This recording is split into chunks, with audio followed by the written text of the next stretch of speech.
कोई ना था। तमाम शहर वाकिफ था। इसलिए इज्जत नफ्स को बचाने की खातिर मैंने बच्चियों को साथ लिया और समरकंद आ गई। मौसम सर्दी का था, बर्फबारी हो रही थी। मैंने बच्चों को मस्जिद में बिठाया और खुद बाहर खाने और ठिकाने की फिक्र में गई। एक जगह बहुत से लोग जमा थे। मैंने पूछा, ये क्या है? मुझे बताया गया कि समरकंद का मुसलमान अमीर है और इर्द गिर्द जरूरतमंद अफराद है। मैं वहां चली गई, उससे ताउन की दरखास्त की और उसे बताया कि मैं ज़ुर्रियत रसूल औलाद अली व बतूल से हूं। उसने बड़ी बेरुखी से जवाब दिया, मुझे क्या मालूम कि तू औलाद पैगंबर और ज़हरा है। अगर कोई गवाह हो तो ले आओ, मैं तुम्हारी मदद कर दूंगा। मैंने कहा, बंदा खुदा, मैं सफर में हूं, मेरा यहां कौन गवाह होगा? उसने कहा, अगर गवाह नहीं है तो मेरे पास तुम्हारे लिए कुछ मदद नहीं। मैं मायूस होकर वापस पलट गई। एक जगह पर फिर कुछ लोग जमा थे। मैंने पूछा, यहां कौन है? किसी ने बताया कि समरकंद का सरकारी ऑफिसर है जो कि मजूसी है। मैंने सोचा कि अब किसी मुसलमान से तो किसी ताउन की उम्मीद नहीं है, क्योंकि वो तो हो सकता है अब मुझसे मुसलमान होने का भी गवाह मांगे। ये गैर मुस्लिम है, मुमकिन है ये किसी किस्म का गवाह न मांगे और एक जरूरतमंद इंसान की हैसियत से ताउन कर दे। यह सोचकर मैं वहां गई। जितने मर्द खड़े थे सब ने मुझे मस्तूर समझकर रास्ता दे दिया। मैं उसके सामने गई और उसे बताया कि मैं मुसलमानों के नबी सल्लल्लाहु अलैहि वसल्लम की औलाद से हूं। तुम लोग अगरचे गैर मुस्लिम हो, लेकिन एक मुआशरा की वजह से वो सलूक तो देखते और सुनते रहते हो जो मुसलमान अपनी नबी की औलाद से कर रहे हैं। मैं बल्ख से आई हूं, मेरे साथ मेरी कमसिन बच्चियां हैं जो मस्जिद में बैठी हैं। अमीर समरकंद से मदद मांगी है, उसने गवाह मांगे हैं।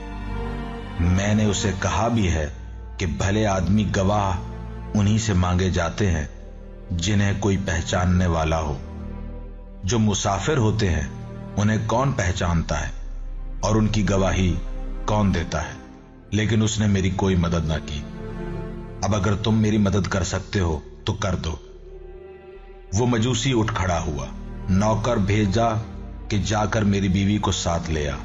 वो गया। कुछ देर बाद उसकी बीवी आ गई। उसने कहा, इस बीबी के साथ जा, मस्जिद में उसकी बच्चियां बैठी हैं, उन्हें साथ लेकर आ।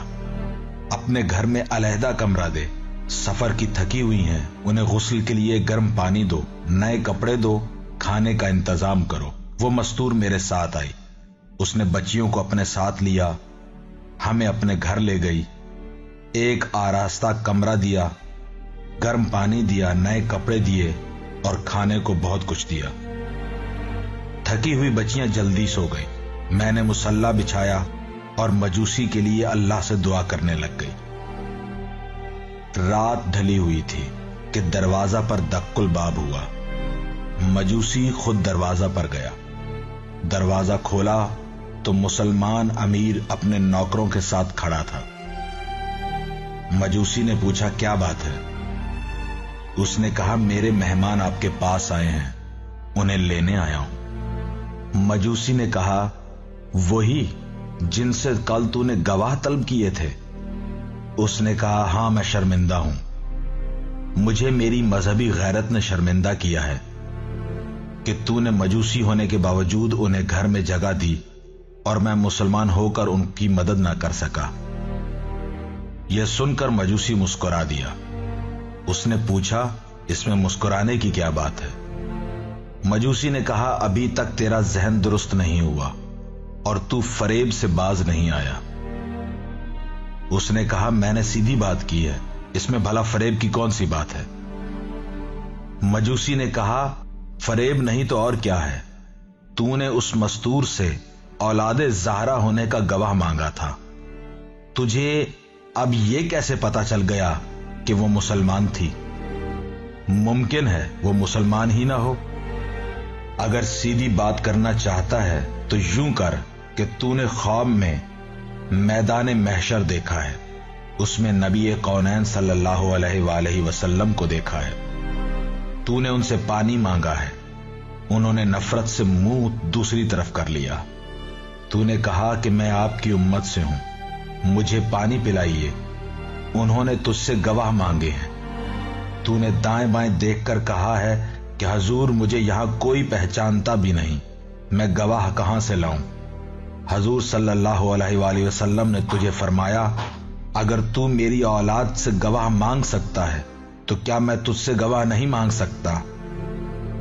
پھر انہوں نے تجھے جنت میں میرا مکان دکھایا اور فرمایا ہے کہ دیکھ یہ اس مجوسی کا مکان ہے جس نے صرف یہ سن کر کہ وہ مسافرہ میری اولاد سے ہے بلا مطالبہ گواہ اسے رہنے کی جگہ، پہننے کو کپڑے، کھانے کو طعام دیا ہے، اس وقت بھی میری بیٹی اس مجوسی کے لیے مصلے پر بیٹھی دعا مانگ رہی ہے۔ خواب ایک ہی ہے، میں نے بھی دیکھا اور تو نے بھی دیکھا، اب بتا کیا یہی سیدھی بات ہے؟ اس نے کہا کہ واقعاً مجھے یہی خواب اس وقت تیرے دروازے پر لایا ہے، تو ایسا کر مجھ سے 1000 دینار لے اور بیبیاں مجھے لے جانے دے۔ مجوسی نے کہا اگر تو 1,00,000 دینار بھی دے تو بھی میں اپنے گھر آئی ہوئی برکت تجھے نہ دوں گا، بھلا میں تجھے وہ مستورات کیسے دے دوں جن کے قدم کے طفیل میرے قنبے نے کلمہ پڑھ لیا، جن کی برکت سے میں نے خاتم النبیین صلی اللہ علیہ وآلہ وسلم کی زیارت کی، جن کے صدقے میں میں نے زندگی میں جنت میں اپنا مکان دیکھ لیا۔ جا گھر آرام کر اور آئندہ خیال رکھنا۔